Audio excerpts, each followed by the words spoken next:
Señores, voy al móvil, Juanpi, adelante, dale. Nos trasladamos a la inmobiliaria de Marcelo Sonsini porque hace 28 días el Congreso sancionó la ley de alquileres y esto está generando algunas dudas en el mercado. Buen día, ¿es así esto? ¿Qué tal? Buenos días al programa, al piso.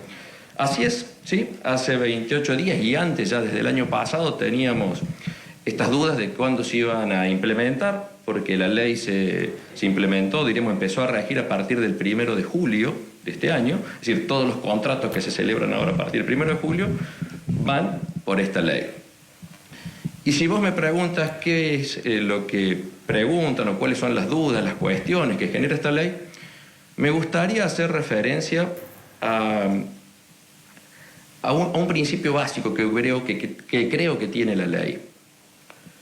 Y para lo cual me gustaría contar algo que es de común conocimiento, ese famoso dicho o principio madre que tiene el Código Penal de nuestro país, que es indubio pro reo, que deriva del derecho romano. Es decir, indubio pro reo significa, en caso de duda, a favor del reo, a favor del acusado.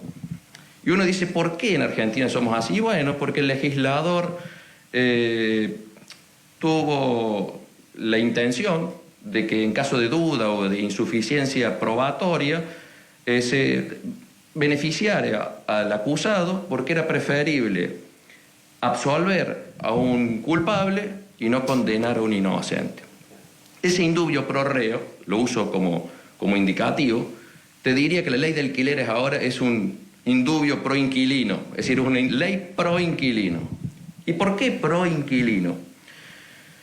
Bueno, pues bien, yo te tendría que decir que la ley tiene tres aspectos importantes. Aquí el legislador quiso beneficiar, o quiere, o intenta beneficiar al inquilino, al locatario, inquilino llamado vulgarmente. Y después vamos a ver, ahora en la charla, y después veremos con el tiempo, si realmente se logró el objetivo. Te diría que los tres aspectos más importantes que tiene la ley, podemos después, en otro día y en otro momento, diríamos, ampliarla o desarrollarla, desmenuzarla un poquito más. Pero te diría los tres aspectos más importantes que tiene la ley. En primer lugar, que es una ley de orden público. ¿Y qué significa que una ley de orden público? Que no se puede modificar nada de lo que está establecido en la ley. Es decir, que no permite un acuerdo de partes entre locador y locatario, es decir, entre propietario e inquilino. Es decir, hay que cumplir lo que establece la ley. Segundo, que genera cambios en lo que son los derechos y las obligaciones de las partes, del locador y del locatario. Y en tercer lugar, que hay cuestiones específicas para cuando las locaciones van destinadas a casa habitación o a vivienda. Esos serían, te diría, los tres aspectos más relevantes, ¿no es cierto? Ahora bien, vos me dirás, bueno, de esos aspectos, ¿cuáles son los difíciles, cuál es lo que se ha modificado, lo más significativo? Bueno, en primer lugar, el plazo de ley. Antes los contratos de alquiler se celebraban por 2 años. A ver, dejemos de lado los temporarios, por supuesto. Pero antes los contratos de alquiler se celebraban por 2 años, independientemente sea vivienda o una locación comercial. Ahora, para beneficiarlo al inquilino, al locatario, se estableció que el contrato de alquiler sea de 3 años. Es decir, para que pudiera permanecer 1 año más. Es decir, ¿cuál es el objetivo, el bien, o diremos, o la posibilidad de ayudarlo? Que esté 1 año más en la propiedad. Pero ahí se olvidaron de 2 perjuicios. Entonces uno dice, ¿cómo? Sí, uno va a tener que pagar el inquilino, el locatario, más timbrado, y hay más impuesto a los sellos. ¿Por qué? Porque el impuesto a los sellos en la provincia de Córdoba se calcula por un porcentaje del valor total del contrato.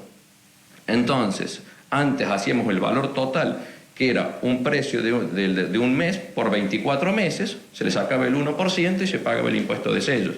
Ahora va a ser el precio de un mes multiplicado por 36 meses, entonces ¿qué significa? Que va a tener un tercio, un 33% más de impuesto el inquilino.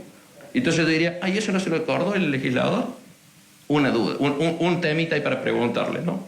Y otro tema, eso en Buenos Aires, porque esto en la ley nacional. En Córdoba teníamos una ventaja. ¿Cuál era la ventaja? Que el impuesto de sellos hasta 4.000 pesos, es decir, que un contrato que tuviera un valor total de 24 meses de 400.000 pesos, el 1% hasta 4.000 estaba exento de pago. Ahora, al tener más cantidades de mensualidades, obvio que no va a haber ningún exento. ¿Todo esto ha generado algún comportamiento distinto en el mercado inmobiliario? Justamente, hoy en día el mercado inmobiliario se maneja por el principio básico de la palabra que empezamos a hablar, mercado. Oferta y demanda. Todo se maneja así, por oferta y demanda. Ya veníamos, y en otras oportunidades que ustedes nos han visitado y hemos charlado de estos temas, que siempre teníamos un desequilibrio, un desbalance entre la oferta de inmuebles y la demanda. ¿Por qué? Porque había poca oferta y mucha demanda. ¿Por qué teníamos la demanda? No entremos mucho en tema, porque venían más estudiantes, más gente a estudiar a Córdoba, por el aumento demográfico de la población. ¿Por qué teníamos poca oferta? Y porque en su momento, años atrás, la construcción no es como construir una torta o como construir una ropa. Lleva tiempo, 2, 3 años mínimos. Y hay veces que hay un desincentivo para invertir o para fabricar o para producir o para, construir inmuebles. ¿Por qué? Y porque cuando muchos años estuvo el efecto financiero, la gente dice, ¿para qué me voy a poner a construir un edificio si tengo más dinero y más rápido si invierto en la LELIQ, la EVAX y todas las cuestiones de nuestro país? Ese punto número 3, oferta y demanda desproporcionada. Poca oferta y mucha demanda. Y ahora, ¿qué vamos a tener? Los dueños, que en este momento se van a sentir o se sienten un poquito, te diría, temerosos, y los entiendo. Acá en mi función siempre como corredor inmobiliario interviniente es ser, diríamos, lo más neutral posible, ayudar al inquilino y ayudar al propietario. No puedo poner la balanza a favor del inquilino o a favor del propietario. Y el legislador cree que la parte diríamos, más desprotegida, que la parte débil es el inquilino. Y yo te podría demostrar en muchas posibilidades que no es así. Hay mucha gente que prefiere hoy en día, en vez de comprar una propiedad y inmovilizar una cantidad de dinero, usar ese dinero para negocios y alquilar. Entonces esa persona tiene la posibilidad de comprar, pero alquila, entonces pasa a ser, diríamos, dentro de la categoría de desprotegidos.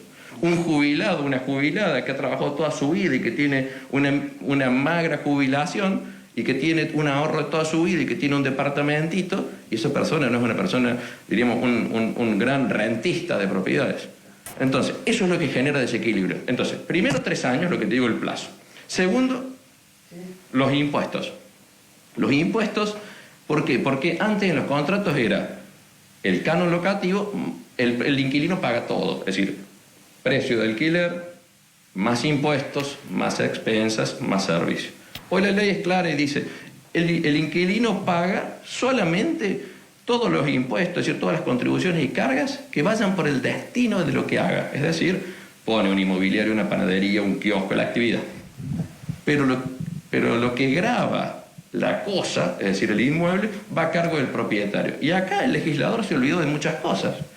Recuerdo en alguna oportunidad que lo escuché a La Vaca, que hablaban de un tema de aguas cordobesas y demás, y te puedo decir así, el impuesto inmobiliario de rentas sí grava la propiedad. El impuesto municipal dice, no, el impuesto municipal es alumbrado, barrido y limpieza. No, en Córdoba es un impuesto. Y el agua cordobesa dice, no, es un servicio. Y yo te puedo decir, a ver, voy a usar una palabra dura, pero seamos sinceros, es mentira. No es un servicio que pago por lo que consumo. El agua te lo cobran por los metros que tenés. Muchas gracias, Marcelo. Por favor, a sus órdenes para cuando me necesiten.